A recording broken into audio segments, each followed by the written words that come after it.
electronics is becoming Yes, day by day is becoming too much. So we have to be careful about that. True, sir. So, Pandey sir, I am switching off my camera because my internet speed is quite less. So no problem, Mr. Gupta. No problem. You go ahead. Mr. Yes, Gopal Kumar is, traveling from start of Kerala to end of Kerala in spreading the awareness on electrical safety. I think each district is traveling since last 1 week and addressing all the electrical inspectorates. Yeah.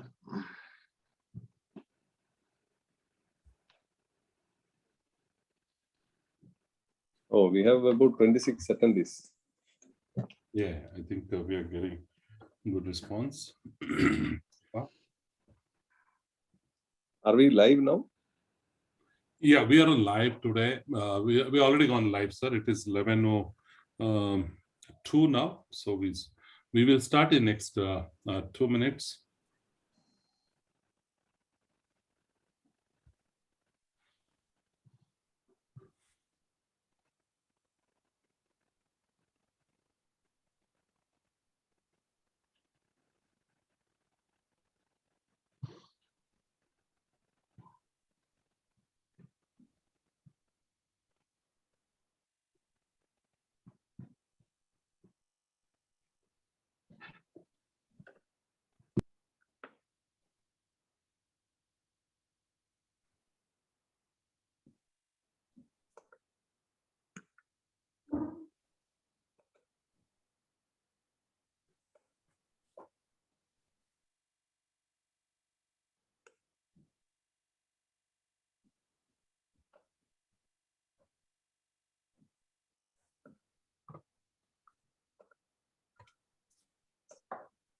Where are you based out, sir? You are based out of Bangalore, Dr. Pandey?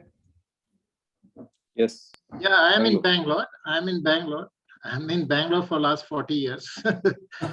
I am also based out of Bangalore, sir. I am here south side of Bangalore. I am on a place called, Hulima near Banagata Road. Okay. I stay in C.V. Raman Nagar, very close to most DRDO. of the scientists of DRDO are in CV, Dr. C.V. Raman Nagar. Yeah. Very nice.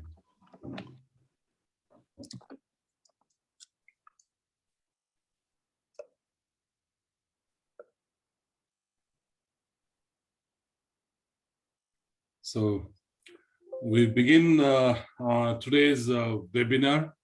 I just would like to thank the initiator of this whole webinar, Cape Electrics, who's celebrating 25th year of existence in the business. Cape Electric, established in 1996. Cape are the first and front runner in various technological products in India, be it lighting, protection, or electrical insulation materials. The reactive power compensation panels marked its quality during the initial years of establishment of the company. In difficult environment condition, inside the wind turbine tower, working at high temperature, very high harmonic distortion, and frequent change in reactive power and demand. In 2002, DC combiner solution were unknown. Cape delivered the first outdoor DC panel for solar PV industry. Cape Electrical seminars and webinars on lighting protection not only help industries in solving failures related to lighting, surges, and earthing, but gave an in-depth knowledge about international standards. Providing solution is the motto, and hence the technical team in Cape Electrics are continuously trained to provide the end-to-end solution from design to implementation. Ladies and gentlemen, today's subject is about data center. One pulse, can they survive from EMP? We have very distinguished keynote speaker, Dr. D.C. Pandey from DRDO, and which is LRD of DRDO. And we have our subject speaker, Mr. A.S. Gopakumar. We are very honored. We are blessed to have Dr. D.C. Pandey, former outstanding scientist, Electronic and Radar Development Establishment, LRD, received his bachelor and master degree in electronics from Garhwal University, India, and PhD in applied physics from University of Allahabad in India in 1974, 1976, 1982, respectively. Presently, he is Dr. Raja Ramanna's Distinguished Fellow of DRDO. Since 1981 with LRD, Ministry of Defense India, where he was involved in the design and development of electromagnetic interference control technique for ground-based airborne and shipborne equipments and systems. He had started research activity in the field of NEMP and HEMP in India.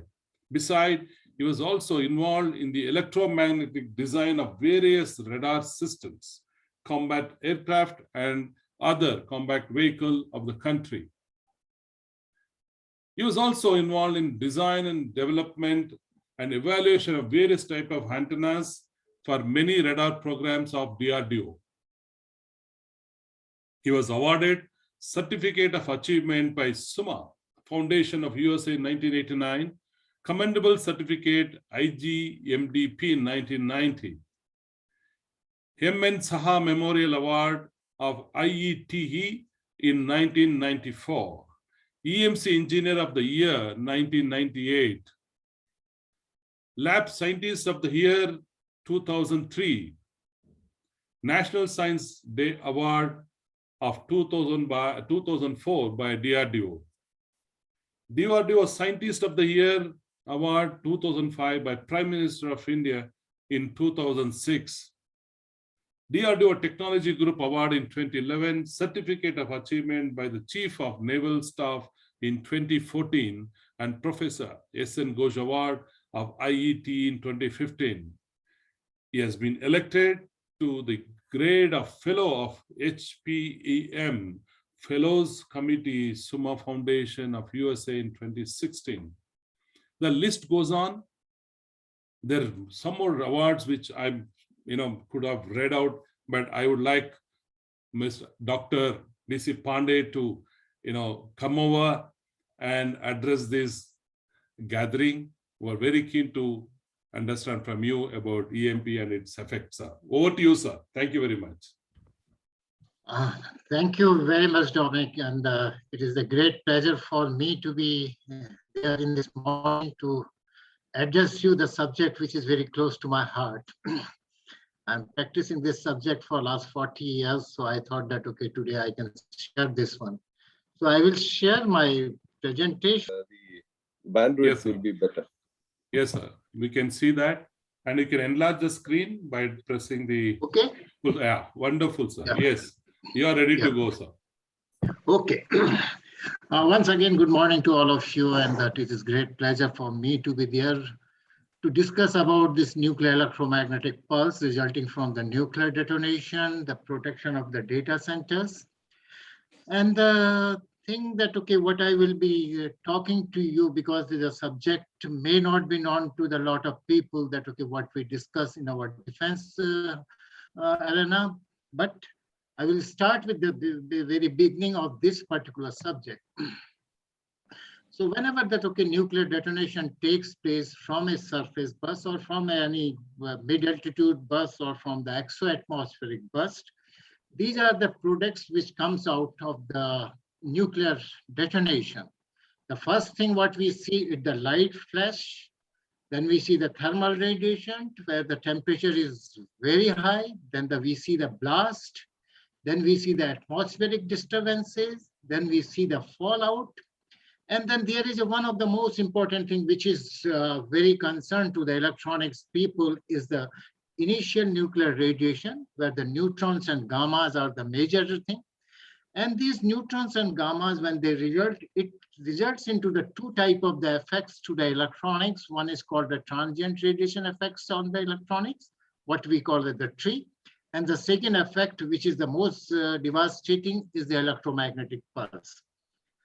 So whenever I say that, okay, I will just give you an history that, okay, in 1962, when the US had an exo-atmospheric bus, a high altitude bus at the height of 400 kilometer above the ground. So then it was in the Johnson et al. So that this was about a 1.4 megaton. So this the thing that, okay, this was the report which came out of this one. The nuclear pulse that can paralyze a nation. It happened on July evening during an atomic test in 1962. A rocket lifted off from the Johnston atoll, a speck in the Pacific 800 miles southwest of Hawaii. At a point in space 248 miles above the Earth, the rocket turned into a ball of nuclear fire. All of a sudden, a greenish white light flash lit up all of Hawaii, recalled a witness. The sky started turning pink and orange and red. The heavens were filled with the ghastly light. Not just the heavens aspired of that evening. Something so unexpected happened that today, after the 2 decades what they wrote that time in 83, 2 decades later, military planners still ponder its dark implication for the fighting of the nuclear war. A second or so after the flash, the Hawaii Islands were plagued by the problem with the things electrical. In widely separated part of the Oahu, 300 street lights winked out, their fuses blown, burglar alarms started ringing, and power lines went dead. Honolulu headlines the next day attributed the breakdown to a nuclear shockwave.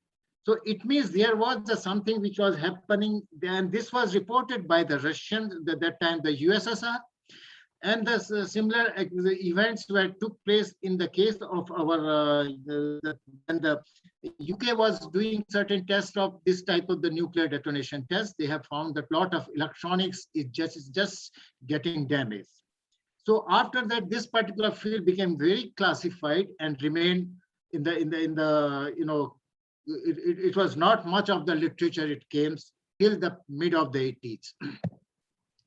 So now that, okay, when the detonation takes place, what comes first? The first thing comes the gamma radiations, and this gamma radiation interact with the environment, and that it comes the nuclear electromagnetic pulse.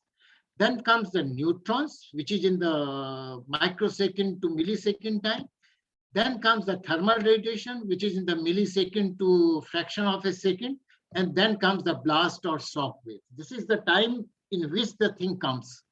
So what actually happens is that, okay, when the EMP generation, how this electromagnetic pulse gets generated, when that, okay, either fission or fusion is taking place, this nuclear energy is 4 into 10 to the power 12 joules per kiloton. Out of that, 0.1% of the energy goes in the prompt gammas, which are the immediate gamma radiation which is coming, which is about 4 into 10 to the power 9 joules per kiloton. And these Compton electrons, prompt gamma generates the Compton electrons, and these Compton electrons results into the asymmetry in the environment due to the electromagnetic field, which we call the electromagnetic pulse. It is about a 0.001% of the total nuclear detonation. It means 4 into 10 to the power 7 joule per kiloton is the energy in the electromagnetic pulse. So what happens, the type of the bus, what we classify in case of the nuclear detonation, we say that, okay, first bus is called the surface bus, which is about 0 to 2 kilometers. Then we say the mid-altitude bus, which is the 2 to 40 kilometers. Then we say the exo-atmospheric bus, which is more than the 40 kilometers. And then we have got the electromagnetic environment around the bus, that, okay, where that, okay, we have got the other particles, means that, okay, alpha, beta, gamma, nuclear radiation, gammas, and other things which are there, that particular region, and that is called the deposition region. And when that after the deposition region, we get only the electromagnetic field, and that particular region is called the radiation region. And so we are more concerned about this radiation region. And now the thing that, okay, I give you just a small mechanism of the how this EMP gets generated. See, when the burst is taking place, gamma radiation which are coming, they are knocking down the air molecule and coming out these electrons called the quantum electrons. And this flow of these quantum electrons, there is an asymmetry between the earth and the air. So this generates the electromagnetic field. In the case of mid-altitude burst, there's the air density which is varying, that generates the electromagnetic field. And in the case of exoatmospheric burst, it is the Earth's magnetic field in which the electrons are going to spiral around the thing, and they act as a phase array antenna, and the electromagnetic field keeps on radiating. In the case of the exoatmospheric burst, we call it is an EMP bomb. There's no other effects to the ground except the electromagnetic pulse. It means that somebody is radiating with the huge antenna from the space towards the ground, electromagnetic wave. There's no blast, there's no shock, there's no radiation, because everything gets absorbed by the atmosphere. So this particular one is the deposition region in the case of surface burst. This is the deposition region in the case of mid-altitude burst. This is the deposition region in the case of the exoatmospheric burst. The deposition region depends upon how high you are.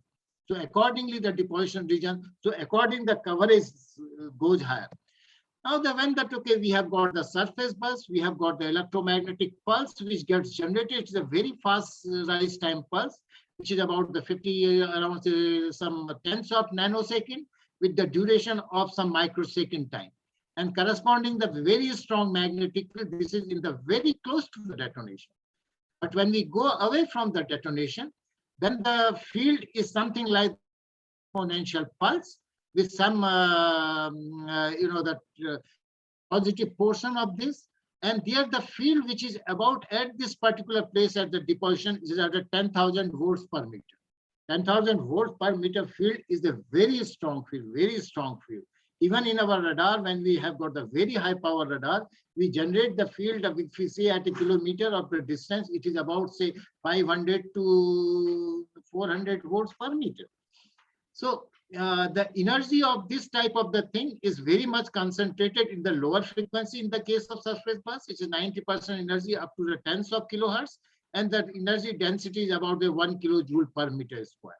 So this is in the case of the surface burst. Now you can see that, okay, if the burst is taking about, say, 1 megaton burst is taking, so that a field is going to fall. So at a distance of up to the 10 kilometer, at the distance of 2 kilometers from the burst, the field is as large as about 2 kilovolts per meter. And these are the very strong field per meter. And if the people, those who protect the electronic system, may be protecting the electronic system for 10 volts per meter, 20 volt per meter, and this is for the civilian one. In the case of our defense, we protect for 50 volts, 60 volts, and the 200 volt per meter field system. So that, okay, 2 kilowatt means a 2000 volt, and when the 20 volt is 100 times more than that. So this is the type of the field which will be get generated, so that there is a lot of electronics which are very susceptible to this type of the field get damaged. So the typical thing that, okay, if I see that, okay, the electromagnetic field at the tens of kilometer from the, a burst of, say, 10 kiloton can give me the 5 kilovolt per meter, 2 kilovolt per meter, around, say, 500 volt per meter at 100 kilometer off from that one. So one has to be very careful, and this particular field gets coupled to the systems accordingly. Then the magnetic field is equally very high. It is so much of the 13 amperes per meter, and at a distance of 100 meter, it will be about a 1.2 amperes per meter. So you can see that, okay, energy as far as about, say, 50 meters is 1.32 millijoule per meter square is our energy density. And if you see our electronic system, even if we say the microwave diode, which is in the front of the most of the receivers, is about, say, 10 to the power minus 7 to 10 to the power minus 4 joules of the energy which it can handle. So that, okay, then whenever that, okay, we have to plan of the system from the surface burst, it is the thing that, okay, we make a template. Template means we make the blast, we make the thermal, we make the transient radiation protection of the electronics, and the transient, that it is in the shelters or underground, or it is, open, and then we say the EMP. So this is the synergetic effect for which the whole system is to be protected. So that, okay, if I am very close in the B1 region, which is a real blast, or say T1 region where the temperature is as large as 10 to the power 5 degree Kelvin or something like that, nothing will survive in this particular place. So we plan that, okay, at what distance from the how far, maybe a 500 meter onwards. So we start protecting that time that, okay, when we have to protect our facility, not from the blast, thermal, this tree, as well as that, our electromagnetic pulse, which is the electromagnetic effects. So it depends upon the thing that, okay, it is a ground zero or it is the height of the burst, then the deposition region keep on increasing, because when the fireball forms, when it is at the height. So now that, okay, coming to the exoatmospheric burst, which I was telling to you that, okay, it is due to the exoatmospheric burst. It is called the electromagnetic pulse. In this particular one, there is no other effects other than the electromagnetic field. And this particular field becomes a very high. It is a double exponential field. And its peak amplitude is as large as something 50,000 volts per meter. Is a 50,000 for 1 meter, and its rise time is about a few nanoseconds, about say 1.8 nanosecond. And its duration, half duration, is about say 25 nanosecond. Now you can think that, okay, which system will respond to protect this particular system? Of course, we have got the lightning is the natural resource which gets generated, but lightning is in the microseconds. It is in the microsecond. So microsecond, there's enough time from the nanosecond to nanosecond is 1,000 times. So the devices to be protected, by the time they respond to that, the whole of this electromagnetic energy from the EMP goes to the electronics, and electronics get both functional damage or operationally upset. It can happen. So the energy in this particular one is the thing that, okay, what we have got is about the 10th of megahertz. And this particular one means that 10th of megahertz, and its frequency components is as large as about the 500 megahertz. So that anything which is in this particular band of the frequency will get coupled to that energy and will go to the electronic system. So that, okay, depending upon, because I will concentrate more on the high altitude electromagnetic pulse, because that is the most devastating effect without having any other effects or the nuclear effects. So suppose when the height of the burst is the thing that, okay, it is about the 100 meters, so that deposition region which forms is the different, is about, say, this is the distance, about, say, 400 meters. So if it is that about 200 meters, it is forms around, say, 650 meters. And that is the height of burst is 300 kilometers. It is reaching about, say, 1,000 kilometers.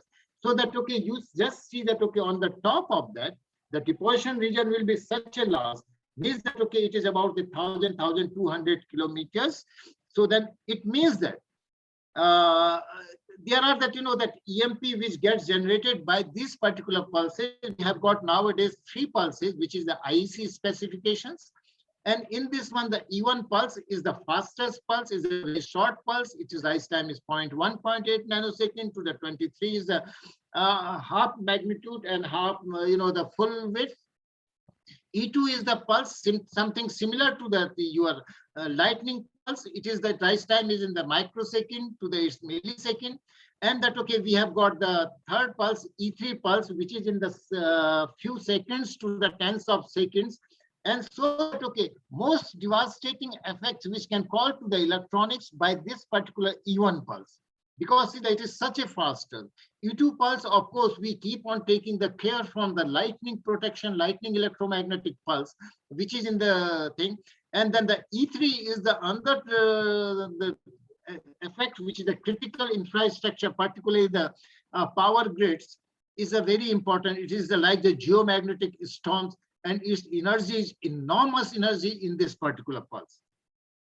And frequency wise, if you see, the E3 is in the hundreds of hertz, and E2 is about, say, a megahertz, and one comes about in the frequency domain, it comes about, say, megahertz. So this is that complete, this is the synergetic of the all these one, E1 from the Compton string, and the E2 pulse, which is from the scattered gammas and the neutrons, and MSD pulse is the E3 pulse, which is from the geomagnetic field, which is getting displaced by the hot plasma of the nuclear detonation, which generates this pulse. So now the coverage, as I was telling that, okay, as the height of the burst, and you can say that, okay, how much radius it will cover, or say how much height area it will cover in the thing. So I have given you the figure that if I have a detonation over the Nagpur at a height of the 100 kilometers, a detonation of the 1 megaton of the weapon, which is the strategic weapons, it will be covering like this one. If I have the 200 kilometer, then the detonation can cover this much. If it is a 300 kilometer, it goes about covering the all, all the neighboring countries also. So this is the type of the thing. In this one, no other effect is coming except that, okay, we have got the electromagnetic pulse which is coming. So that if in the case of surface bus about say kilometers distance, all the electronics which will be there, they will all burn, right? You can see that, okay, about say 400 meters, 500 meters if they are not protected. In the case of the exo-atmospheric bus, we have got the power lines, we have got the telephones line, we have got the radar system, we have got our communication system. All will get damaged by this particular field because such a strong field of the will be there. Then we have got that in the case of the exo-atmospheric bus, again that, okay, our airborne system, aircrafts which are flying get affected. We have got the missiles which has got the, in the silos or whether they are there, then we have got the different cables and the different wires, communication wires will get affected. And even the missiles which are on the path of that one, they will also get exploded. The electronics will get affected by this. Even the satellites which will get affected by the, which we call the system generated EMP, the gammas which are coming towards the earth, they will go up also. And they will hit directly to the satellites. And when they will hit directly to the satellite, then satellites, that current will get induced, and these currents will generate the very strong fields, and that particular called the system generated EMP. So that is requires the different type of the protection for the satellites also. And even that, these missiles, which are the strategic missiles, which are kept in the silos, will get affected by the type of the field. You can see that, okay, this is about a 10 kilovolt per meter. The current is about, about a kiloamperes of the current which gets induced in this one. So one has to be very careful about protecting these systems. So just for some time, I did some calculation that what will be the probability of protection of these particular systems. So then, okay, it comes about that, the almost certain failure with this type of the thing if the electronics is not protected with the type of the protection which is required for these systems. Now, when we are talking about the, the protection scenario of this one, so we say that, okay, we don't do everything protection, then it becomes very expensive. We identify which are the vital systems in a system. Then we identify which are the essential systems. Then we say that, okay, these are the desirable, and there are may not be very essential in the for the mission critical system. For that one, sorry. Then we do that, grading accordingly. The system grading according to the mission critical, how critical that particular system is, right? How critical is particular system is. Then assign the priority among the critical subsystems. In that one, in the critical systems also, this particular system is there. Suppose, say, for example, an aircraft. We don't bother for our radar to get damaged. We don't bother for our EW system to get damaged. We say that, okay, electronic control system of the engine should not get affected. Ground to air communication systems should not get affected. We have to bring the pilot back because to make a pilot, it takes 24 years minimum to make a pilot. so that you cannot afford to, that lose the pilot with this type of the activities. So that these are called critical systems, safety critical system are the first priority in the airborne systems, right? So similarly for our communication, the communication system or the radar system, which are the ballistic missile defense system, and just putting from the defense point of view, I will come afterwards sometime that civilian point of view. Identify all mission critical input and output circuit containing unprotected sensitive components, so they have to be protected. Determine damage upset threshold sensitive components. Okay, so this is the thing. Now that the protection scheme, again, it comes that, okay, we have the non-threat when there's, we are not expecting that, okay, nuclear detonation will not take place just like that. So we have to see that, okay, what are the protection we provide in this type of the system, non-threat place, how they are being protected. Then the pre-threat, when there is a, red book gets open, yes, there is a threat is going to come, then how you are going to do it, you arm yourself. Then the threat, and the after threat, that what is the post threat, I mean that, okay, how you have to protect your system, what the way that suppose there is some communication has gone down, what is the redundancy in that type of the thing has to be seen. So how that, okay, when we are looking into the design point of view, that, okay, how do you do? First, the thing that, okay, we do the design analysis.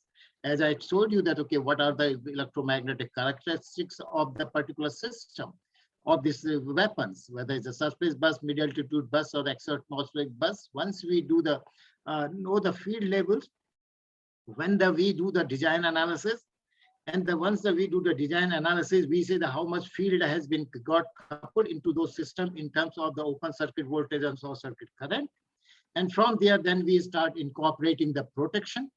What the type of protection to be done, whether it's a non-linear amplitude limiting protection or the frequency limiting protection. Once the protection has been done on that particular facility, then it is to be done. EMP is to be simulated, and it is to be tested by the simulated environment, and to see that, okay, whether they are complying with the requirements. Then the hardness assurance testing. And that when we do the protection, it starts from the design. You can't do that, okay, retrofit in this type of the protection. What the thing that, okay, you start component label, you do the circuit label, you do the equipment label, you do the subsystem label, and then you do the system label. So it goes from the bottom to up, right from the design stage, component selection, to the circuit design, to equipment design, subsystem design, to system design. So the different incorporation has to be done. So when we do at the component level, we have got we make the less sensitive components. I won't go very detailed into that, but circuit labels is the terminal protection devices. We call the TPDs. TPDs are the linear and the non-linear protection devices. Then we design the circuit, which we do all in the EMI EMC design. The same thing is being done in the case of the nuclear electromagnetic pulse. Then we do the circumvention. Of course, the circumvention is not applicable to the EMP. Circumvention is the process by which you sense the event and then switch off your system so that it becomes the more hard. But in the case of the nuclear detonation, EMP is the first thing which comes to reach to the system. Then we have got the equipment, subsystem and system label. We do the zoning, electromagnetic zoning. We do the clustering of the system, layering. Then we do the different cable layout, their configuration, their impedance control, their different type of the shielding. There's a, that super screen cable, their transfer impedance is to be minimum 0.001 milliohm per meter type of the thing. Then the shielding has to be done. Shielding integrity is to be maintained by the gaskets, by the, finger shapes with the honeycomb filters. Then we have to do the grounding schemes. And the different type of the thing, there the crowfoot grounding, the fishbone grounding is there's this, that distributed ground steam. Then we have got the damping. Damping means that, okay, because the pulse which is going to get that one, so the electromagnetic energy has to be get damped by the electromagnetic absorbing materials. Now coming to the critical infrastructure of the country. It is the thing that, okay, everywhere that, okay, you say the electrical power system, telecommunication system, banking and finance, petroleum and natural gas, transportation, food, water, emergency service, space, government, and defense. These are the critical infrastructure. This whole electrical power grid of the country is being controlled by the computer. I mean the SCADA, right? Is controlled. There's nothing to do with the bigger transformer. Is control your whole that okay, you are generating megawatts of the power of the solar system. That is there's a SCADA that which is controlling everything of that one and that particular one. And these things are all interrelated with each other. Electrical power system defense is related. If the electrical power system is not there, that okay, how we will work? If the electrical power system related to the pumping system of the water, it is for the emergency system, it is for the medical systems. So interdependence of various infrastructure facilities. Now this is the SCADA, is a supervisory control and data acquisition system. And this has really revolutionized the industry. Today is the thing everywhere, all electronic. They are the, whether it is the microcontroller or whether it's the embedded systems, all are the small electronic system which is controlling the whole grid, whole system, whole banking system, whole finance system, whole medical system. Everything is being done. And in this particular SCADA, there we have got the digital control system, is the very critical element. And then we have got the programmable logical controllers. That all logical and other thing which has been done. And these are the small electronics which is inside that particular system or inside this one. And that is so vulnerable to this. So all electronic control system that may be used for the data acquisition and control over large and geographical distributed infrastructure systems. Their application is the electrical transmission, distribution, communication, water management, everywhere. This SCADA is everywhere. I see that, okay, these SCADA, I will keep on going to the so many places, keep on seeing that, okay, the type of these circuits, right? This will be their master control unit, from this will be the individual unit, which is connected from the different sensors, relays, pumps, or so many. Now there are so many other IoT things will be coming. So that all the things will be coming to the RTU. From there, it will be the communication link, or it's a LAN, or it's a fiber, it's a microwave link. It comes to the control center. If these particular place, if this thing get damaged, the whole thing is gone. And this type of the wiring and other thing in the SCADA architecture is a small microcontroller or microprocessor or type of the device will be there. And this is the actuator, you know, a type of the thing. You can just see that, okay, this is the most of the thing, you know, civilian side. We have all the liberty that, okay, this is the way that, okay, all the thing has been connected like that. And these are the cables which picks up this all energy. And this particular energy which is being picked up, and they can damage the things. A small energy can damage the whole the thing. It can, you know, operationally upset it, like logic can upset, or it can malfunction, or it can burn the thing. So one has to be very careful about this particular one. And then we have got that other thing that, okay, what we do that, okay, protection of that one, we take that, okay, how lengthy is the cable, what is the long, then we calculate what the type of the field gets induced on that one, then what the type of protection is to be done on this particular cable. If it is fiber, is fine. But this particular portion after the fiber, that, okay, inside there is electronic, there are the PCB traces, there are the some connecting cables and other things. They will pick up these fields which are such a strong field which may damage the system. So now that, okay, I will come to some solutions of this particular one. So when we are talking about the solution, this is the one of the impervious shield, if I can make. This is the idealistic case. Nothing can go inside this, or nothing can come outside of it, right? But in practice, I will not have the system like this. I will not have impervious shield. I will have a system like that.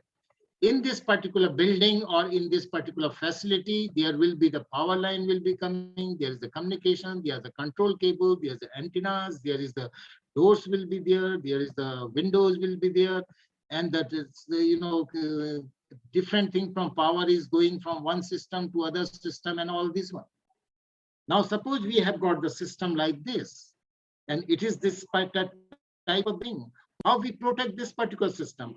Then we have got the two type of the solution. With one we call the system level protection. In this one, what we do that, okay, we make this particular is the electromagnetic shielded enclosure, or say topological electromagnetic shielded. Topologically, I mean that, okay, where the openings are there, where from these cables are entering, we provide the protection on this particular place. Rest of the place, it is shielded, right? So this is the system level. These are the terminal protection devices.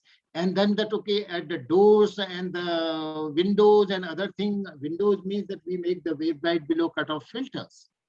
So this is the type of the thing. So that in this one, again, the secondary level protection we provide at the equipment level. Still, if some field can get leak inside that one, that is provided at this equipment level or in the different places. Second one is the thing when the systems are very distributed. In the case of this, most of the systems are distributed. They are not inside a building. They are distributed from here to there. In that case, we do the distributed type of a protection. What we say that, okay, we make a volt here, so the power which is coming, we have the filters here. From there, we run the shielded cables or fiber cables, depending upon the situation. So this has been the distributed type of the protection or topology which has been done. Even that, okay, we don't treat in the case of, because every doors and every surface cannot be treated. We leave it at that one. So we identify which is the place in this room. This is my place where the computer is there, where my system is there. So then we start protecting it. I will show you that, okay, suppose this is a communication facility. This is a communication facility. I have got that, long power head lines. I have got the telephones line. I have got the underground cables which are coming to that. I have got certain antennas. And I have got the ventilation panels. I have got the, some opening ducts and other things. So in this particular one, that, okay, what the way that we have to provide the protection.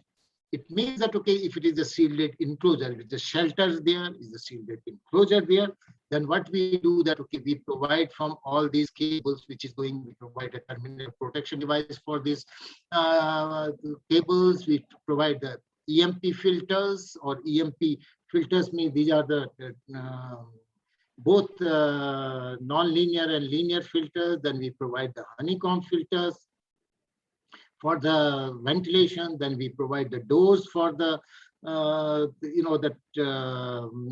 the finger strips, with the shielded EMI gaskets and other type of the. So this is the way that, okay, then. So I give you an example that, okay, when I was working over the integrated fire control system, is the underground facility where that, okay, that we have the metallic which is buried under the 3 meter down, and this is the whole facility which was there. So then in this particular one, what we did that, okay, hold the facility hardening for the EMP is not possible. Of course, the earth also gives some of the protection.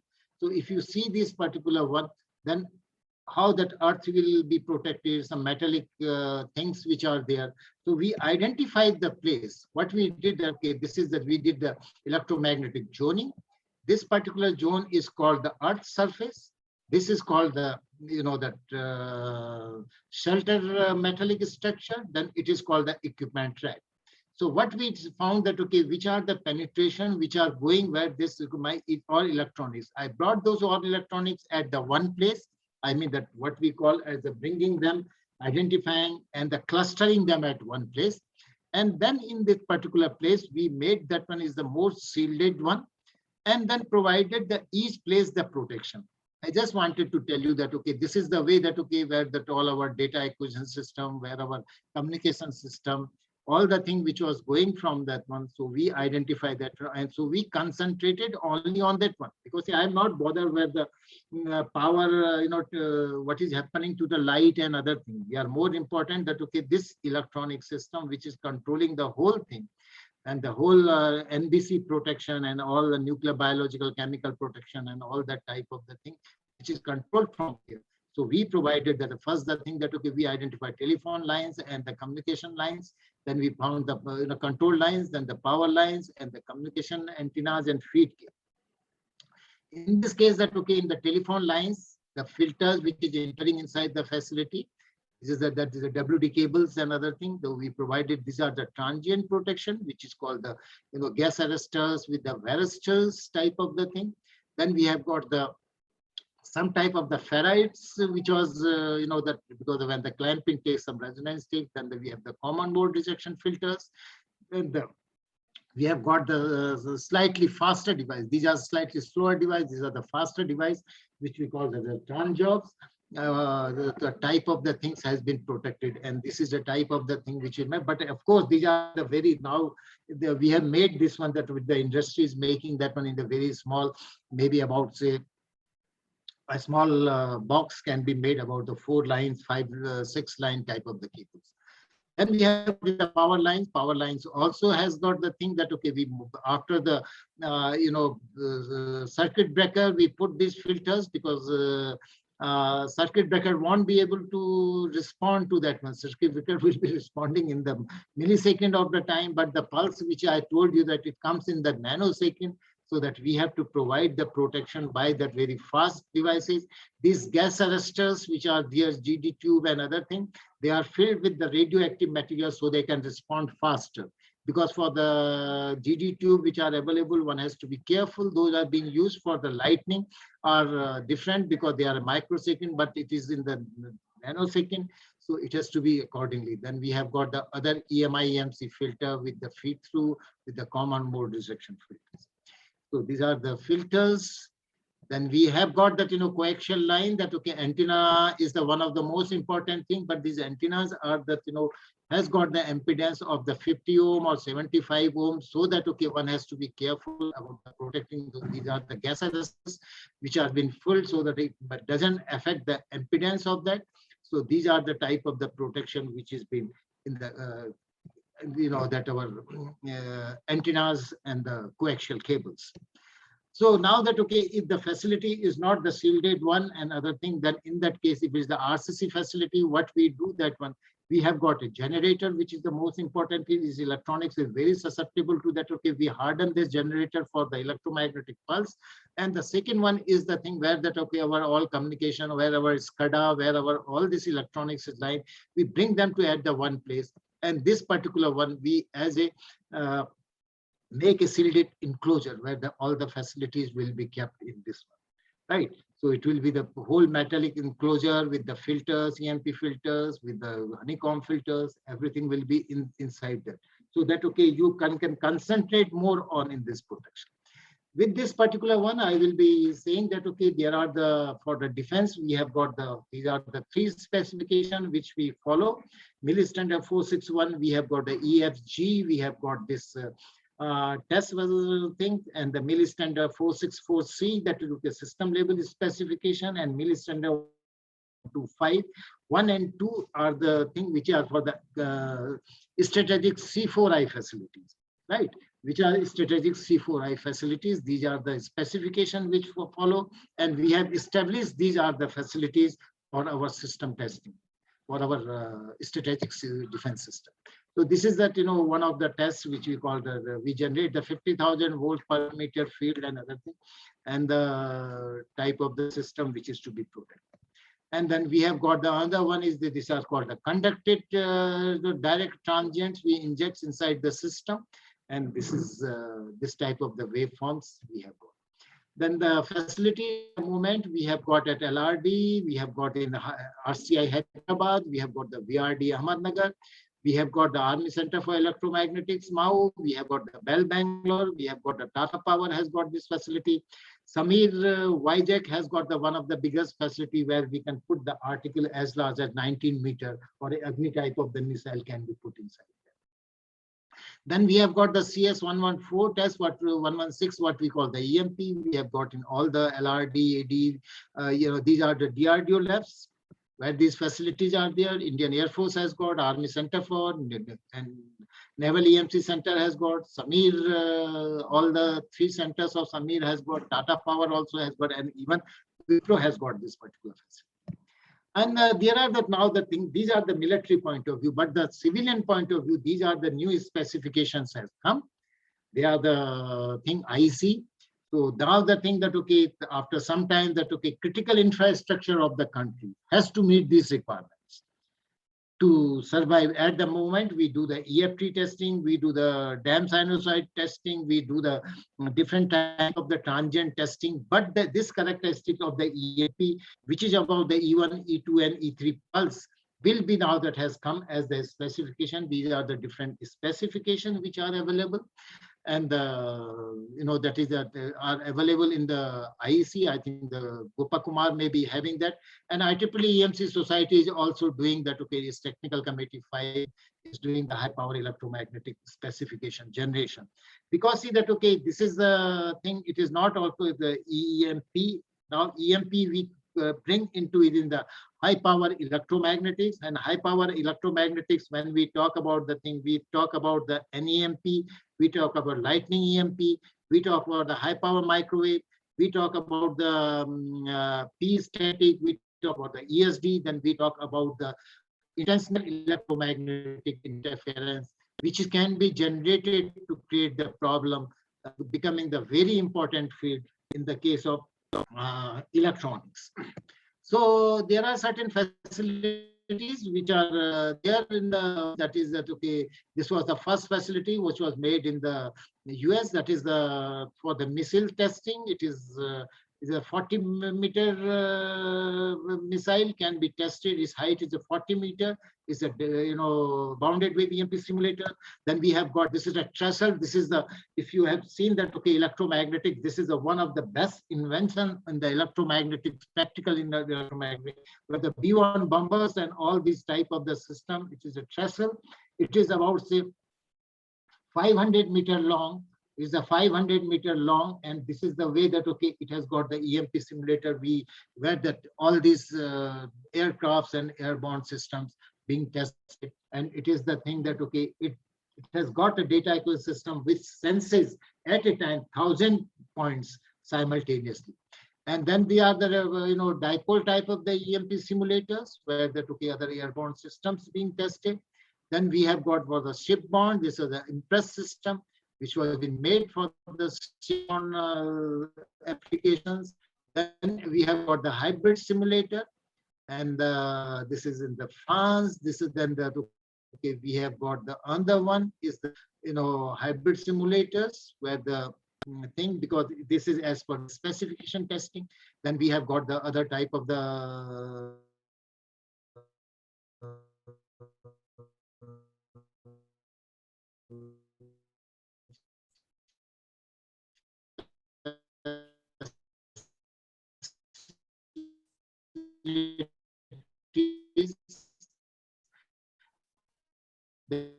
Dr. Disipande,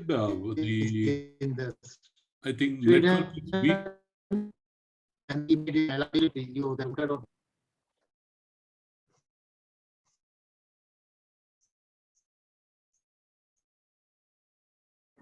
Sir, we lost you, sir. Dr. Pandeji. Now it is okay? Yeah. Now better, sir. Now it is okay? Yes, sir. Yes, sir. Now it is okay. Now I've come. Okay. Yeah. Okay. So as I will just go back. So I was showing you these facilities. This is the Aris facility, which is for the missile testing. It was made in late 60s and 70s. Then this was a trestle, which was in the biggest facility, which is in the EMP field, which is there. It is about a 500-meter long facility which generates 5 million volts of the pulse in that one, and the system being tested. Then we have got the other one is this is called the dipole EMP test facility, where we generate the electromagnetic pulse of E1. Then we have got the impress for the ship testing. And then we have got, this is the hybrid EMP simulator, because this has come the most important simulator. It generates whole the pulse, and it is a radiating EMP simulator. Then we have got, this is the under hybrid EMP simulator of the France, where that okay, this is the simulator, and this is the aircraft which is being tested. I mean that I recently had some discussion. They say that okay, they have done initially that Rafale also being tested in such facilities. Then we have got the Sweden. That okay, this is the other type of this particular facility. That is the aircraft being tested. We made this particular facility is the bounded EMP simulator at our LRD in beginning of 90s. Then we have got the indoor facilities. As I was telling, this is the one of the mission computer of the Tejas aircraft being evaluated for in this particular facilities. And this is a direct injection facility. With this one, if you have got any questions, then you can please ask me. I welcome the questions. Thank you, Dr. Pandey. And I'm sure there'll be a lot of questions coming in.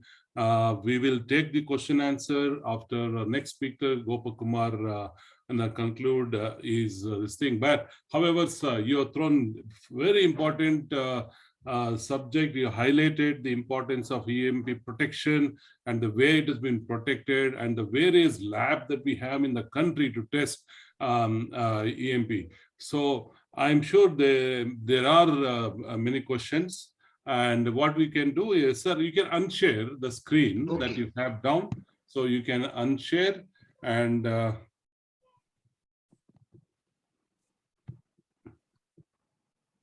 you unshare the screen, sir? I'm trying to do that. Yeah. Stop sharing. Yeah. Now this is fine, no? Yeah, this is fine. Okay, that's fine. Very nice. Okay. Okay.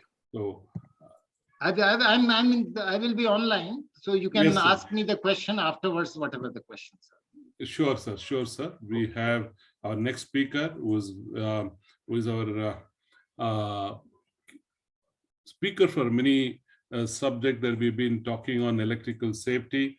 I would like to invite Mr. S. Gopakumar, who is the director of Cape Electric, having more than 27 years of experience in electrical safety, lighting protection, EMI and EMC of electrical installation. He has been conducting various seminars and webinars all across the country. And I know since last 1 week, he's been traveling to district in Kerala, length and breadth, and addressing all the electrical engineers over there and talking about the importance of electrical safety.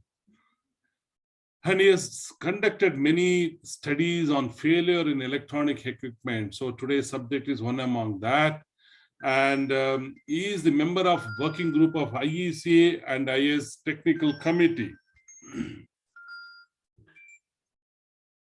And as all of you know, that he is also the member of the National Building Code 2016. And he has contributed immensely on various electrical safety standards in the group. I give this platform to our speaker, Sri S. Gopakumar, followed by we take question and answer. So those who would like to raise a question, there is a Q&A box below the screen you can see, and you may post your question in that. I look forward to, I welcome Dr. Pandey to remain, and we'll take up the question and answer quickly, sir. Thank you very much, sir. Thank you very much, Mr. Dominic. I hope my sound is clear. Yes, sir.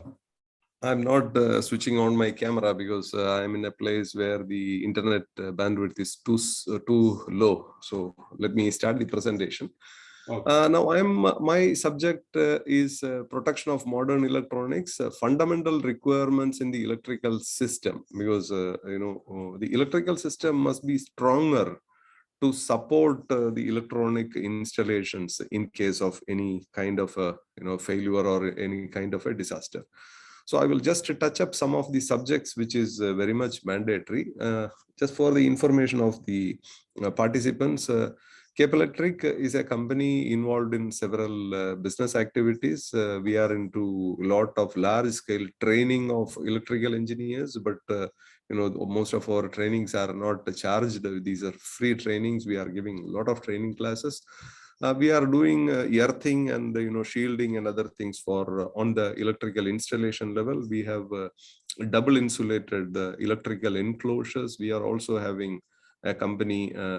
We are also doing some kind of EMI, EMC, and some small jobs. But with respect to the electrical system level, our company is 25 years old. In fact, we are in February 2022, we will complete our 25 years of service. So now with respect to the subject, my subject, all of you know that EMI and EMC, it has got a source, a coupling path, and a victim. And also the intentional electromagnetic pulse, which is becoming an important subject in the future. That means even electromagnetic generators, which are mounted in vehicles, can come to smaller installations, and it can destroy electronics. These are going to be the threats of future. So what we should do is, protecting electronics is the important subject, but the electrical system in the sense, starting from the transformer, your electrical distribution boards, and all those parts shall offer certain or shall satisfy certain rules and regulations. Then only the EMP protection itself is possible. So the concept which is followed for electromagnetic or EMC protection is multi-barrier protection, in the sense, one moment, I just, okay. So multi-barrier, the protection concept is called as a multi-barrier protection. This is the one recommended in IEC. See, IEC 61000 series of standards talk about the EMI EMC. So there it explains what you should do to an electronics to protect, and what you should do for an electrical system, and for a building, and so on. Basically, against conducted and radiated effects of various kind of EMIs, a multi-barrier protection method is recommended in the IEC standard. Now, once when we come to the electrical safety standard, such as our IS 732 or IEC 60364, the same concept which is followed for protecting electronics is also adopted in the electrical safety standard, and the similar things are followed everywhere. Earthing, for example, earthing means equipotential bonding. If you make a very good equipotential bonding system, then your equipment will be very well protected. Now, with respect to the conducted and radiated surges, this is a symbolic representation. Each one is talking about, as Pandays are told, first barrier, second barrier, and the equipment. So there are barriers at various levels. Now, IEC is recommending a 6 concept protection plan for a facility. 6-point concept or 6-part conception, protection facility means the first one, the first shielding, for example, here, the first shielding or the barrier shall protect. This is actually your building. Your building must give certain amount of electromagnetic shielding against conducted and radiated surges, for example. Now, if we have a good quality electrical building, which is supporting to a modern electronic equipment, preferably the concept 3 or 4. This chart is actually from the IEC 61000. 2, 3, 4, and 5, they recommend this phenomena or this kind of a protection scenario for protection of buildings or electronic equipment in buildings, civilian facilities. So the protection concept 4 or 3 is actually possible if we design and install our electrical and electronic installation, or if we design our building in order with an aim to protect the electronics from such disasters of EMI. So with the concept 3, for example, the radiated disturbances inside the building, it still goes up to 5 kV, and these are the limits which is produced. Now, what I am trying to explain to you is, if you look at the any of the international, any of the standards with the EMI, EMC, the foreign standards like American standards or British standard or whatever, what they say is the basic electrical system shall satisfy the national wiring rule. That is regarding the safety. For example, if we look at the American standards, they always say electrical system must be as per NEC or NFPA 70. Both are the same. So over and above this, the other additional safety features are built. When it comes to India, we have the IS 732, which is equal to the IEC, NFPA or NEC of America. This IS 732 is from IEC 60364, talking about the design, erection, and testing of the electrical installation. There are 4 major safety measures which we are supposed to include in the installation, out of which the 4th one, voltage disturbances such as fault in high voltage. The 4th one is the subject which is talking about EMI or protection of electronics. One of the first subject here we have to discuss is the system earthing. System earthing in the sense, how are we going to earth the electrical system? Electrical system earthing is classified into TNC, TNCS, TNS, TT, IT. There are several classifications, but preferably for a large scale area, a large scale installation where you have your own transformer, we are supposed to go for a TNS system for electrical installation and IT system for some of the critical items. But when it comes to India, the TNS is very clearly specified and written in the standard. But the question, are we following it really, is a question. Once when it comes to equipment earthing, electrical equipment earthing, there are different purposes for earthing. For example, with a different application, I always try to explain this subject in detail, but today our subject is not about earthing, so I don't want to explain it much. So one should understand the purpose of earthing and do it. Like safety earthing, what to do, protective earthing, what to do, functional earthing, what to do, equipotentiality, what to do. Here, the biggest threat in our country is the misinterpretation of the standards. What we generally do is transformer neutral, 2 plates connected to 2 plates, body connected to 2 pits, and each building having multiple earth electrodes. Last week I was there in a data center. So they have about 70 earth electrodes all around the building. Few weeks back, I was in another data center. They have about 145 earth electrodes all around the building. So such installations are in real danger. They cannot think of protecting from EMI, EMC, HEMP anyway, they cannot even think. But still, they cannot even think of basic electrical safety, because the basic electrical safety things are also violated. Lot of buildings nowadays have this kind of earthing: clean earth, power earth, lightning protection earth, separate. This is also a big mistake. I request, please don't do it.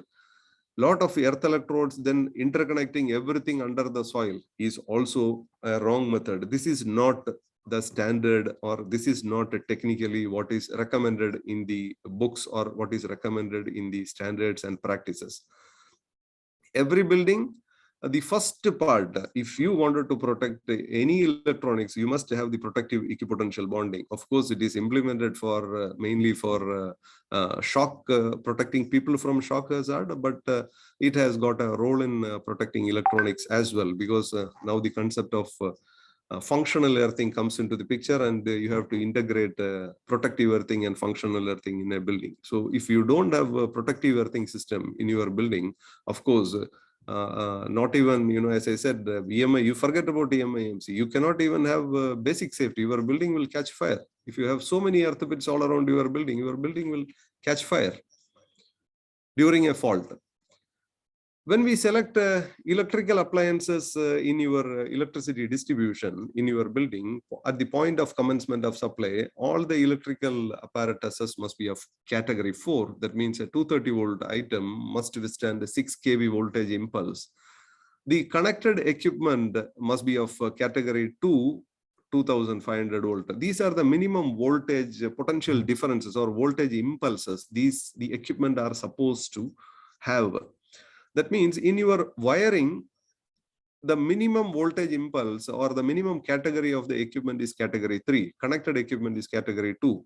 There are equipment called as category 1. That means highly sensitive electronics. These highly sensitive electronic devices, we are not supposed to connect directly into a public LV supply. From the transformer, we are not supposed to connect. But this is actually the fundamental of protecting electronics or protecting the electrical system. If we really look into it, the question, are we really doing this in our electrical system, is actually a big question.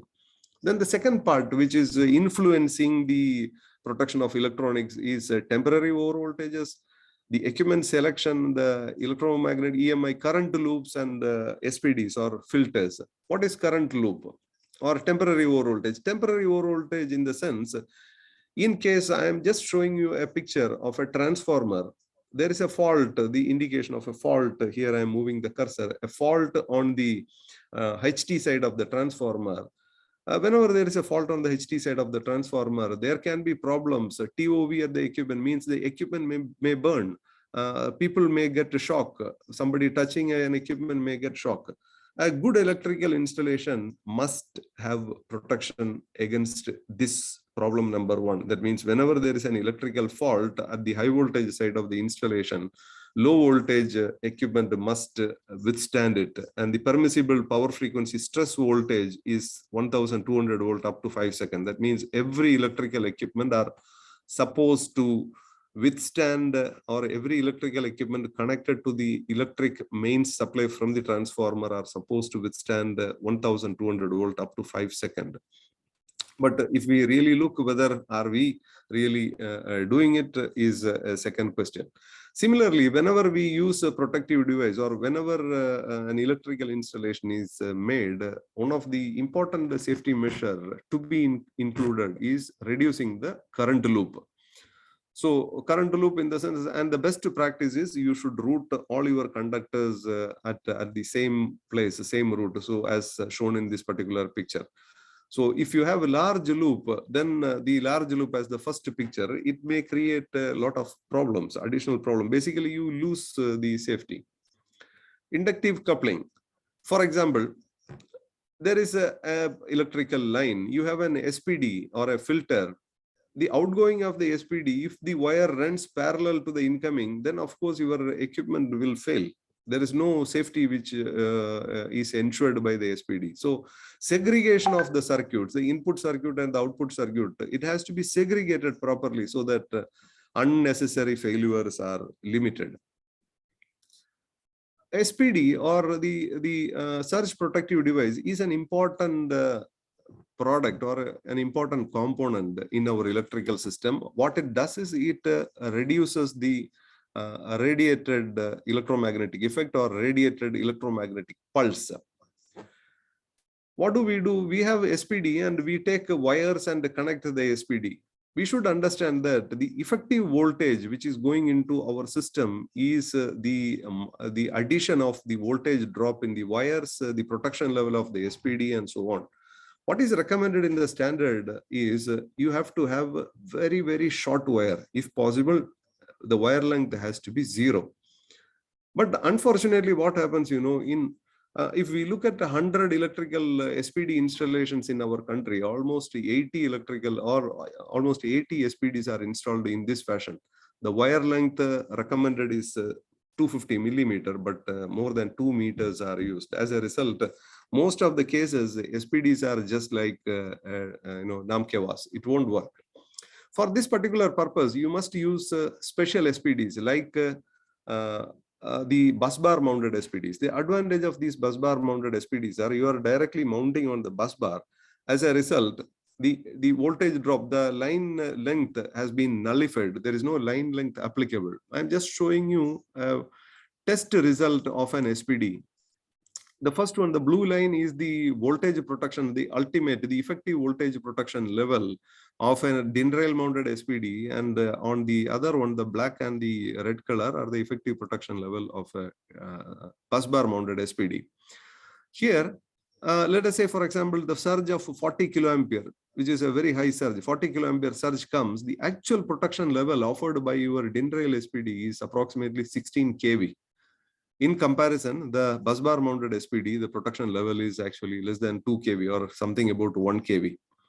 So the problem of DIN rail mounted SPDs are once when the rate of change of current is higher and higher, more voltage drops on the connecting wire. As a result, most probably these devices won't protect your electronics. So you need to have really good quality product or good system like the bus bar mounted SPDs.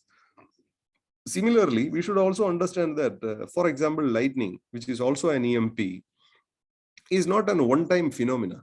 Lightning probably is coming, very frequently. Maybe one strike itself within 5 seconds or within 5 minutes itself, you will have multiple strikes. If we look at the conventional DIN-rail mounted SPDs, these SPDs are tested for one pulse. Then the temperature, the SPD will heat up, the temperature is brought down to the room temperature, and then the next pulse is given. That means the testing in between the pulses, it has got a certain time, the cooling down time. This is allowed in the standard, but the lightning will not wait until your SPD cools down. It may come quite frequently. These busbar mounted SPDs are tested for multiple strikes. Say, for example, 2000 numbers of 10 kiloampere strikes, 100 strikes of 65 kiloampere. So once for critical electrical installation, you need these kind of high quality SPDs. As the shielding, now I skip this part. When it comes to lightning protection, all of you knows most of our the critical electrical installations, such as the metro rail, SNT buildings, or the SCADA centers of the power transmission companies, or the data center. A lot of places still the lightning protection as per the French code NFC 17102 early streamer emission devices are used. But please understand that the early streamer emission standard, which is the NFC 17102, the picture which I am showing is how to install an early streamer emission device. Early streamer emission, it is not a magic device which attract lightning from 100 meters and sending it directly to the earth through one down conductor. This one rod, one down conductor, one earth electrode is actually a foolish idea. The standard recommends a proper equipotential bonding system. The French code explains a proper equipotential bonding system. Whereas in a lot of places, what happens, the rod is there, one down conductor, one earthing. The serial number, item number, serial number 2 to 18 is missing. Only one rod, and most of the time with long wires. So you forget, it won't work. Now, the last part, whenever your electrical system is completed, we are supposed to verify the system, which includes the inspection and testing. Similarly, an electronic system, during commissioning or after commissioning, we are supposed to comply the compliance as per the IEC 61005 standard, electronic system and information technology equipment. After installation, we are supposed to do a testing, or I'm not talking about the testing of an electrical item or a device. I'm talking about the testing of the entire system, system in the sense starting from probably an UPS and all the items which is connected on the electrical network. So this testing is also compulsory, but most of you knows this IEC 60364 10 tests are recommended in our IS 732, but mostly we don't do it. Similar is the situation for the EMI test. Mostly we are not following. So basically what I wanted to tell you is in order to have a high reliable electronic system, high reliable in the sense not even from the EMP point of view, but for having an electronic system which is protected from normal situation, like a fault from high voltage line should not affect the low voltage electronic equipment. So a lot of basic safety measures are necessary. But unfortunate to say that in our electrical system, are we following those things? Is if I ask the question, most of the time it is not. We are still following an earthing system which has been discarded since 1937 or 1940s. Still we go for this, 2 for neutral, 2 for body. This concept, this concept don't exist, but we still follow it, which is the first enemy of protecting these particular things. By this, I would like to stop my presentation. Over to you, Mr. Dominic.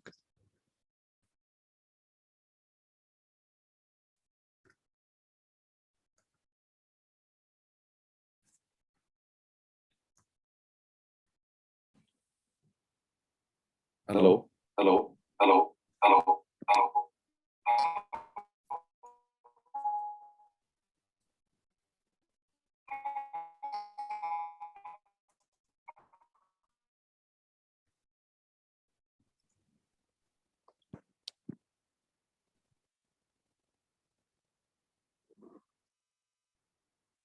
Hello, can you hear me? Hello, can you hear me? We are able to hear you.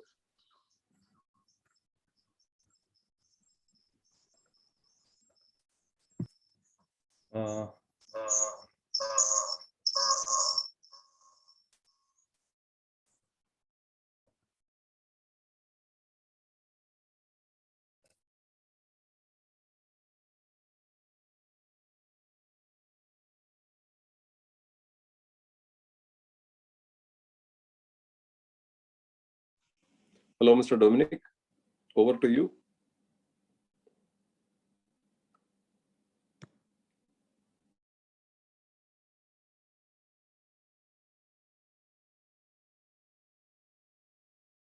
Sir, I think Mr. Dominic is having some problem. Probably you are on mute, Mr. Dominic.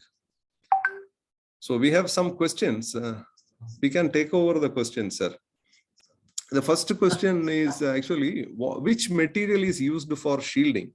This question from Mr. Jaikar Patel. Pandeji. Yeah. See, the material what we select for the shielding is that if it is a low frequency, where there is a magnetic field components or other things are there, so we select the MS. Otherwise, the most of the shield from the aluminum, right? In the that aluminum works the fine, but copper, if we some places we use the copper, but that is very rarely in the special facilities like the MRI and other particular places, or where we have got the very low frequency communication type of thing.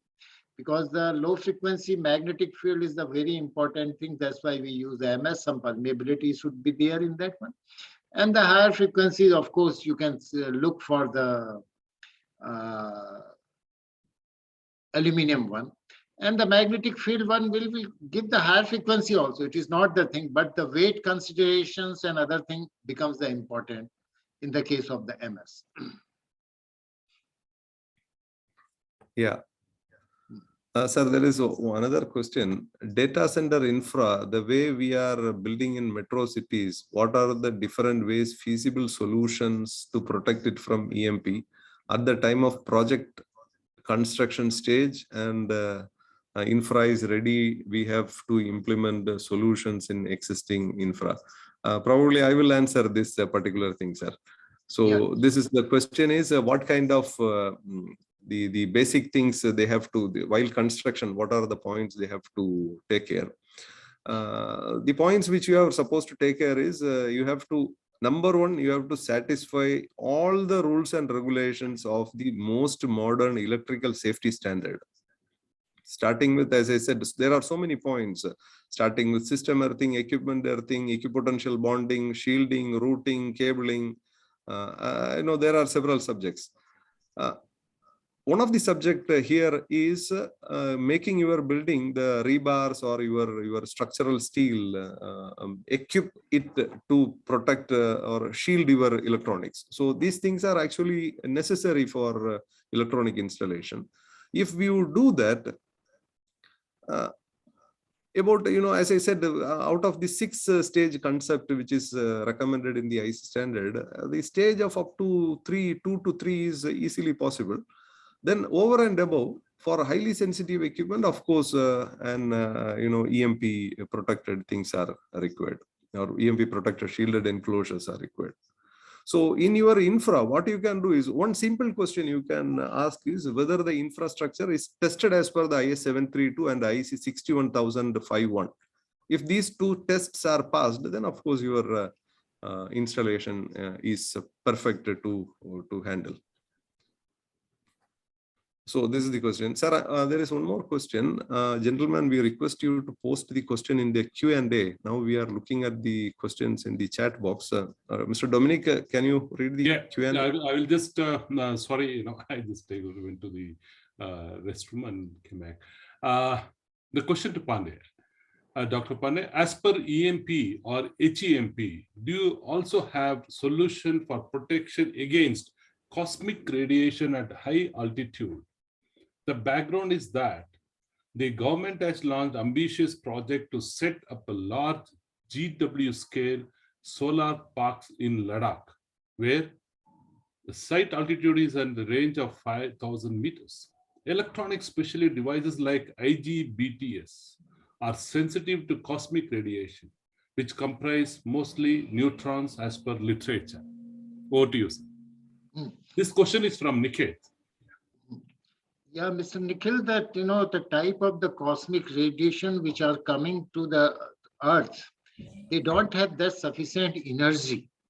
They are not so high energy. Yes, the electronics gets affected when you are doing some sensitive measurements and other things.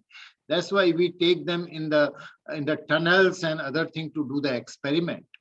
Because cosmic things are slightly different than the type of the thing. As you are saying, IGBT is sensitive to that one, not the thing that, okay, cosmic rays won't be able to induce that type of the transients, what we are talking here, whether it's from LEMP, lightning EMP, or say from the nuclear electromagnetic pulse.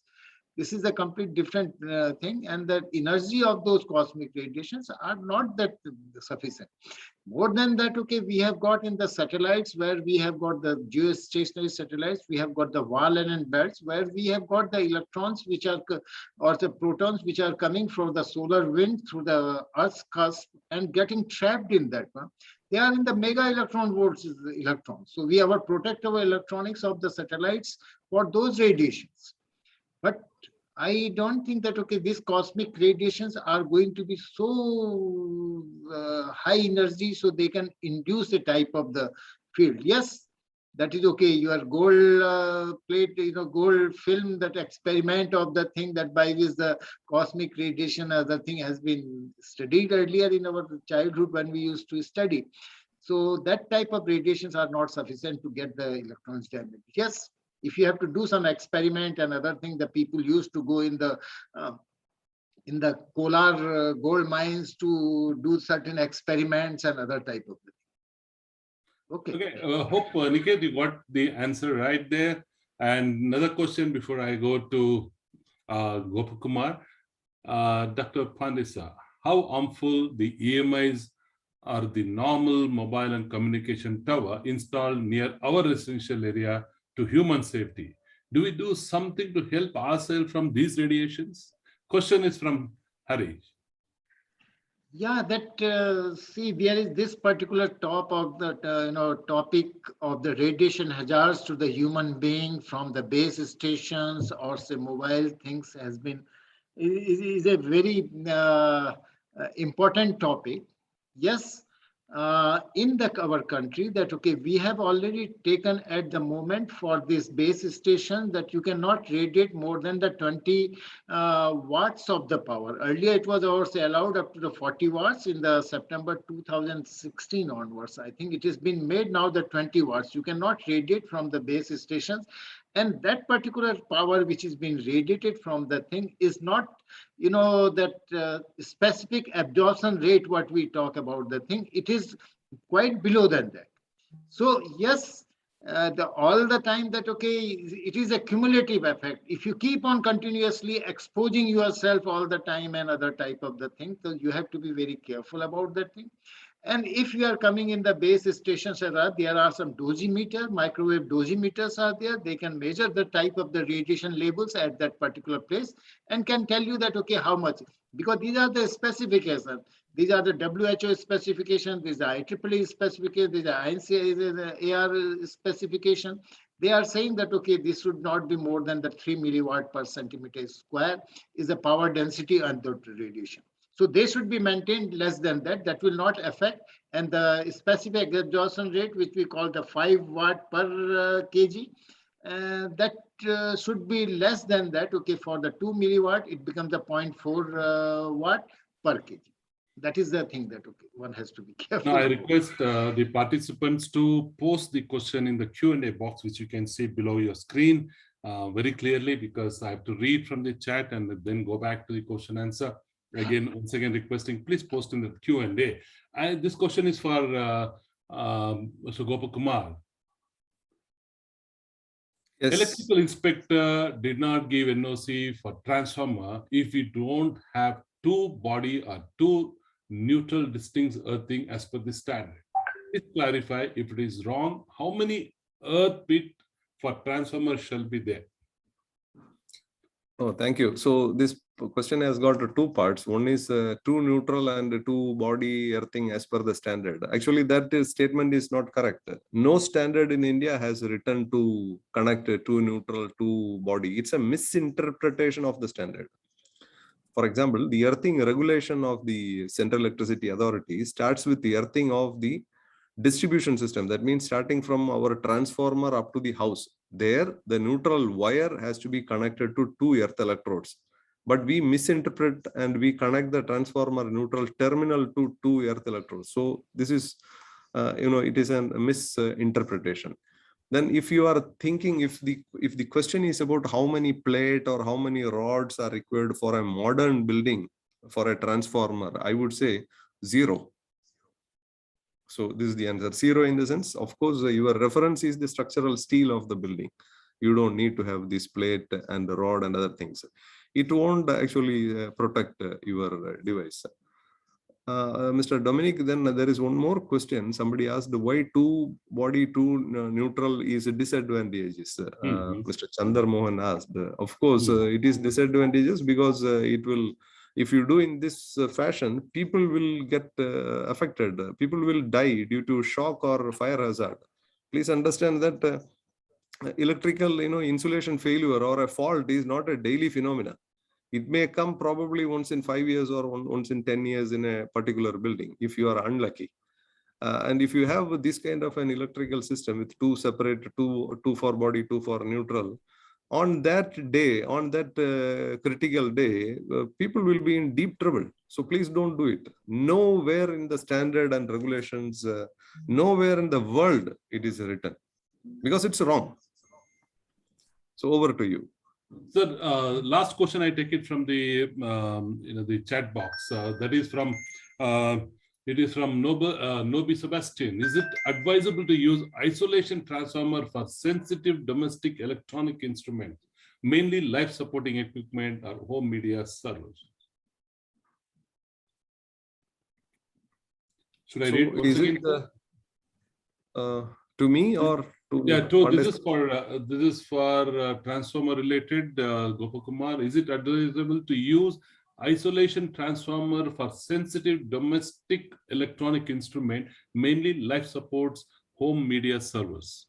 Maybe for you should refer the catalog of the manufacturer. If these devices are of category 1, then you should use an isolation transformer. You can look at the manufacturer's catalog. One question last is any EMP affects the human organs? Dr. Pandey, does it affect humans other than electronics? See that energy in the EMP is very low. EMP as the field getting like that, okay, the person, somebody has asked about the radiation hazards to the human being.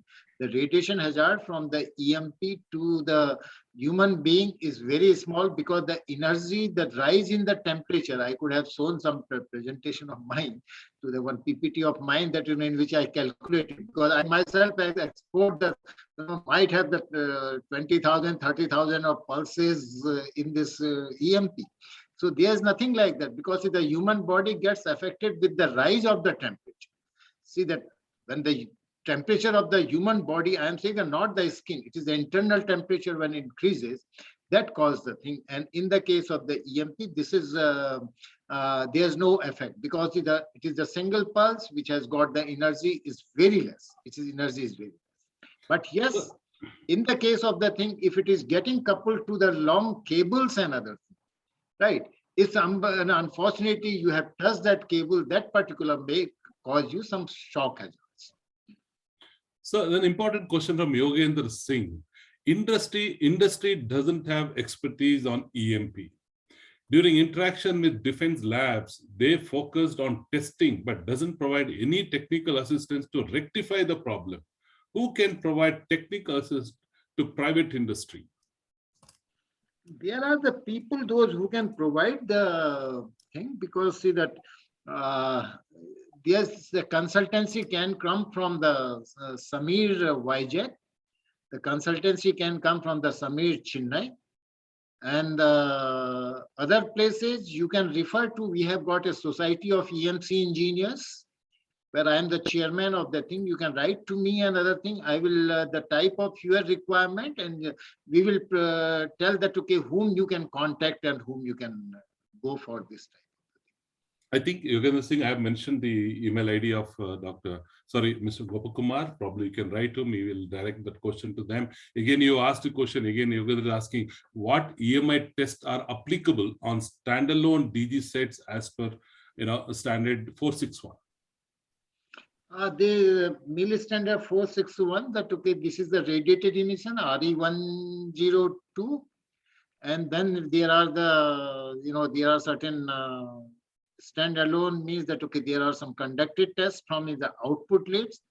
Then there is the test for the radiated susceptibility RS103, and depending upon for which application it is, for the Army, Air Force, Navy, or the platform, that okay, we have the platform for the generators in the ground-based shipborne, and these are the two places. So that accordingly that platform, we decide that okay, what the level of the field it is tested.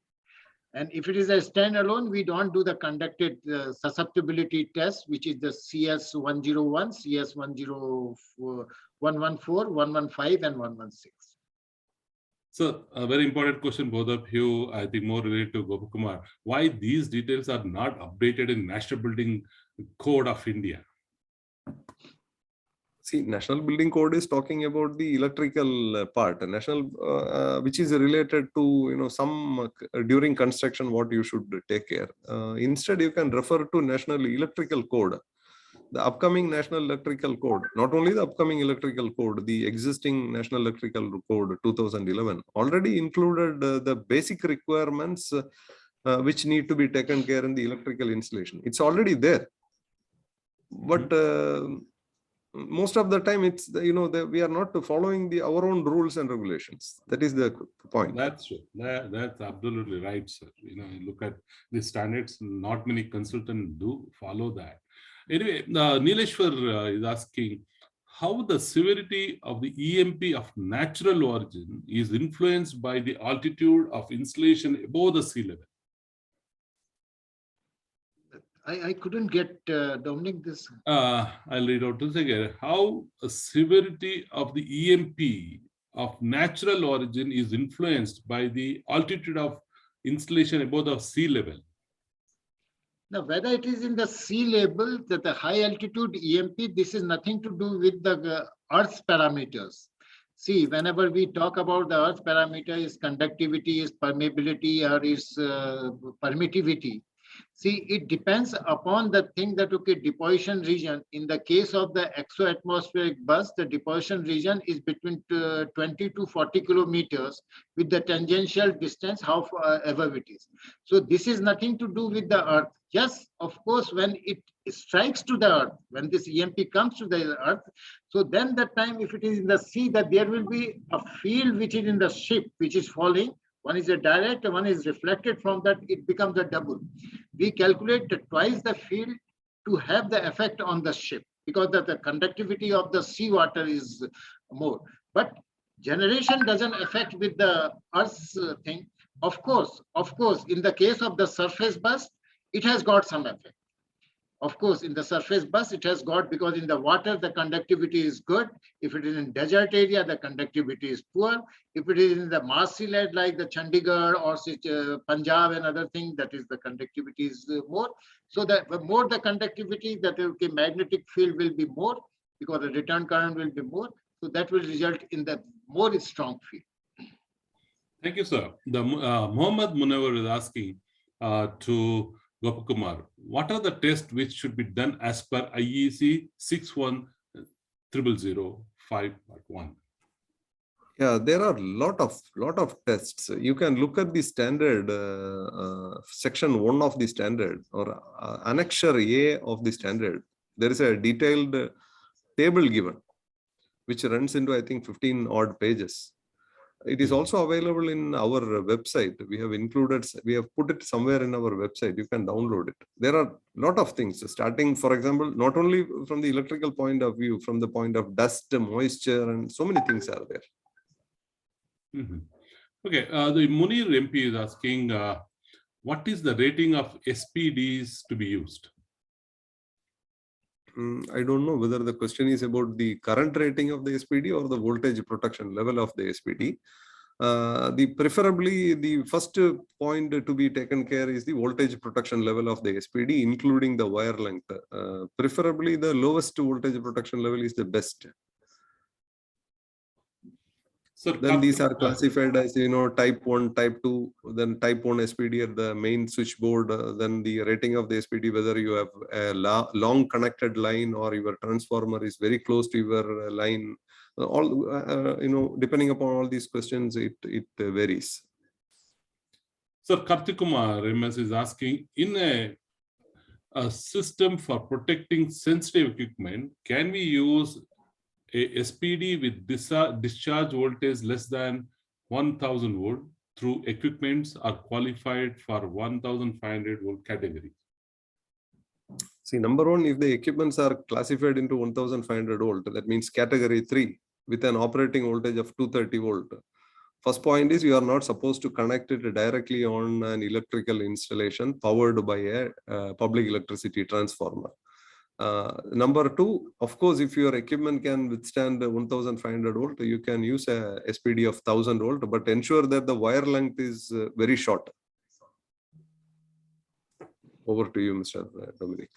Sir, Mr. Rajesh Kumar asking Dr. Pandey, is there any code to implement or control EMF radiation to human safety?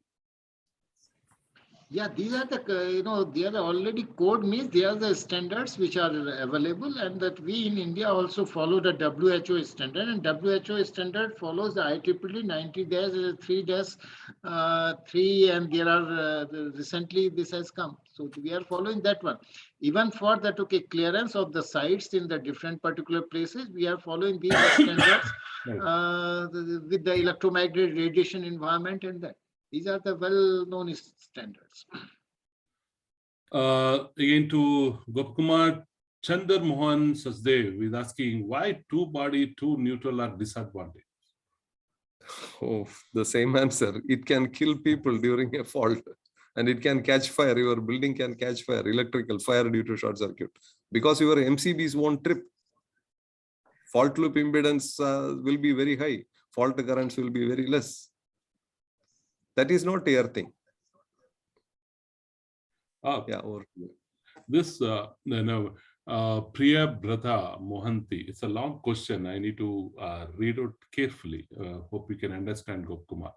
People are using ESC terminals in the facility, thinking one ESC terminal can protect the entire facility, as they don't want to go for conventional terminals, as it will incur more material and destroy the look and feel of the building. And when it is said the Indian standard NBC don't allow, they feel India is not accepting modern technology, and if they get money, they will accept it. What to tell them? There's a question from Priya Brata. As you know, I really don't know how to answer this question. The standards are very clearly written what you should do, and if somebody is using what is not desirable, then finally that is up to them, up to the user. Okay. Question from Suresh Sudarshan Kumar. Is IS 62305 can be considered for powerhouse like Energy Center? For the structure, yes. For the building and for its electronics up to 1000 volt AC or 1500 volt DC, yes, you can consider. I'll move on to next question. Ari Kiran. To the earth fault protection get actuated, circuit need to be completed back to the source. So 2 earth pits are enough for the transformer, one for the main and one for the redundancy.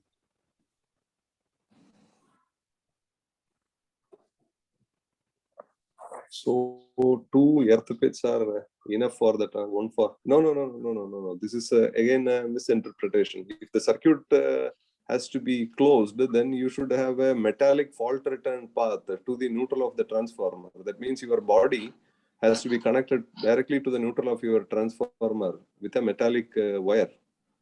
That is a TNS system. With the earth electrode, of course, the resistance of the earth electrode gets added into this loop, which reduces the fault current, and even sometime a 10 amps MCB won't trip during a fault, which is really dangerous. Sir, Nobi Sebastian is asking, in our area of 11 kV and LT are drawn through the same poles without any screening in between. What are the precautions other than SPD has to be taken? Actually, this is a new problem which started coming in some places where through the same pole, HT and LT lines are drawn. Here, one of the problem is if we are using a TT system, TT system, where the neutral is also insulated from the pole. For example, the neutral conductor at the moment most often is directly connected to the cross arm.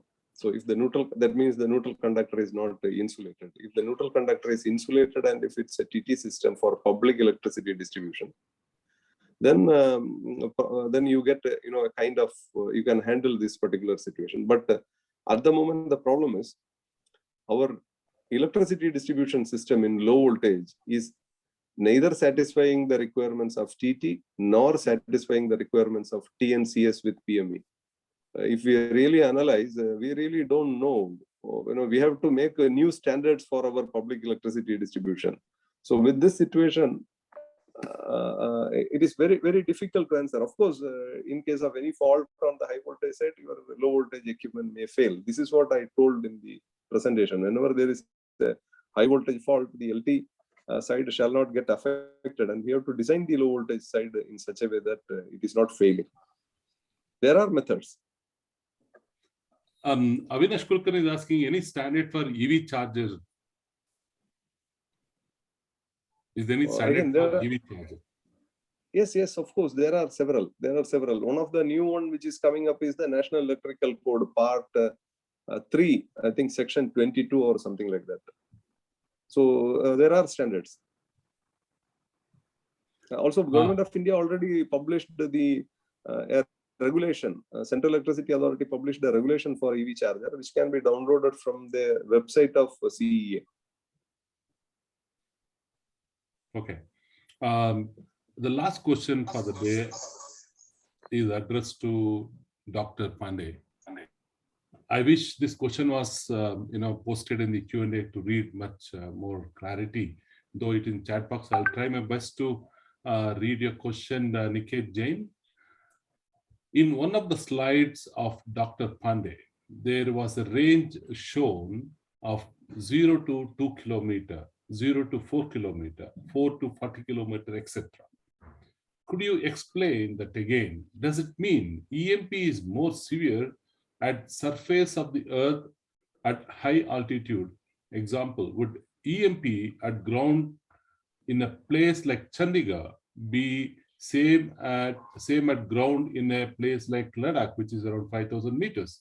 Are there altitude derating factors in EMP, just like the electric clearances?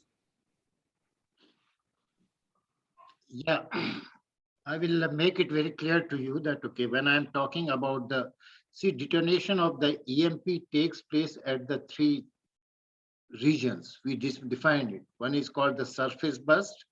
The surface burst is defined from the ground 0 to 2 kilometers. That is called surface burst. Then 2 kilometer to 40 kilometer, we define it as a mid-altitude burst. And then that we talk when it is more than the 40 kilometer, if you have gone above our environment, then okay, it is called the exo-atmospheric burst.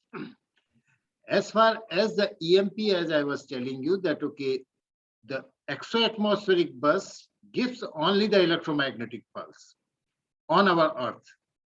There's no other effect. As I told you, there is the light, there is a blast, there is thermal, there is a shock, there is a debris. All these things are not there. So it is the electromagnetic pulse which reaches there. That is the thing that, okay, that's why we call it is the EMP bomb, right? Now, this coming to the surface bus, when there is a surface bus between 0 to 2 kilometer, see the height of the bus is that, okay, your complete fireball should form. Your complete fireball should form. So it is, if you put on the ground, so the fireball will not form fully.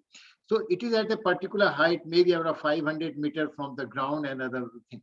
So this is not only for the EMP, it has got the other effect. It has got the blast, it has got the shock, it has got the thermal, it has got the heat waves, it has got the debris, it has got the all fragments and everything. Along with the other radiation effects means that alpha particle, beta particle, neutrons, gammas, and all these things are there. And that, as I was telling, there is a region I was defining around the blast. There is called the deposition region. After the deposition region, which comes maybe about, say, 3 kilometer, 2 kilometer, depending upon the bus, that is only the radiation region where the electromagnetic pulse comes.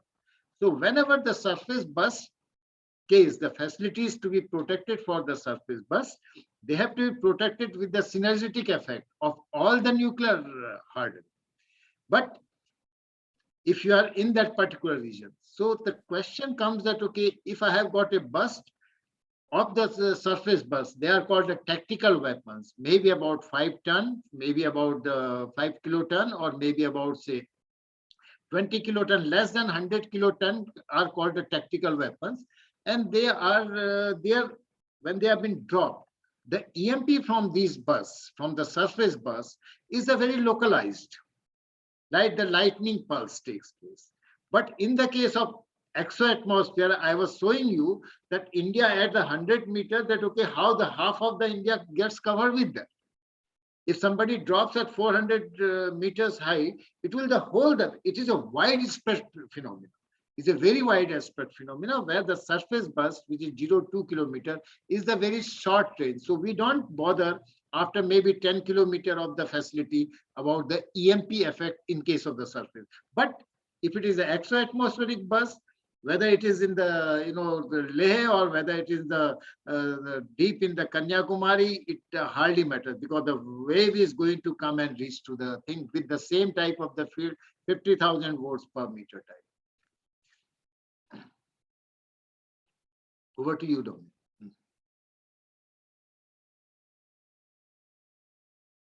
Dominic, you are on mute. Thank you very much for just letting me know that. We had a wonderful session today, and as we all know, Cape Electrical has been every month doing various knowledge series on electrical safety and electrical protection. Today was very important session that we carried out, and all of you must have read, seen Dr. Pandey's various qualification and the award he has been received. He's one of the most eminent scientists in the country, who's working for DRDO. And Mr. Gopkumar, length and breadth, is going around creating an awareness of IEC standard and the electrical earthing and etc. This whole event is supported by Focus, Forum of Critical Utility Services, and Fire Safe India Foundation. I want to thank all those participants. Technically, it's fantastic, and this is a purely technical. I'm a non-technical person, try to read out as best as possible, and learning is something that comes as a God grace, that as such a knowledgeable person, when you look at these scientists and the wonderful speaker, we think that India far better than the rest of the country when it comes to technicality, and wonderful people. And think these kind of webinars will help us to highlight the strength of our country, Atmanirbhar Bharat. And I'm sure you'll continue to participate in various webinars. We're going to have soon on electrical safety that we are discussing with Gopakumar. We will come out with another edition on the same subject.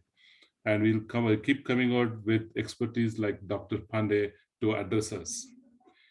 Thank you very much. You all have a safe day. And please remember, this recorded video of the entire webinar will be on YouTube. It will be available. I'll be emailing to you. The link will be emailed to all the participants. Probably those who are unable to join, you can forward to your friends and colleagues. Next 2-3 days, we will share this recording of the webinar.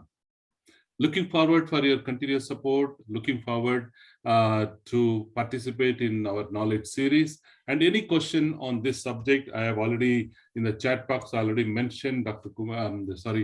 Gopakumar's email ID. You may write to him, and question to Dr. Pandey also can be directed to him. Looking forward, have a great weekend and safe day. Thank you very much. God bless you all. Thank you. Thank you, Dr. Pandey. Thank you very much. Thank you, Dominic. Thank you very much. It's a great day. It's a great day. Thank you very much. Thanks to all of you.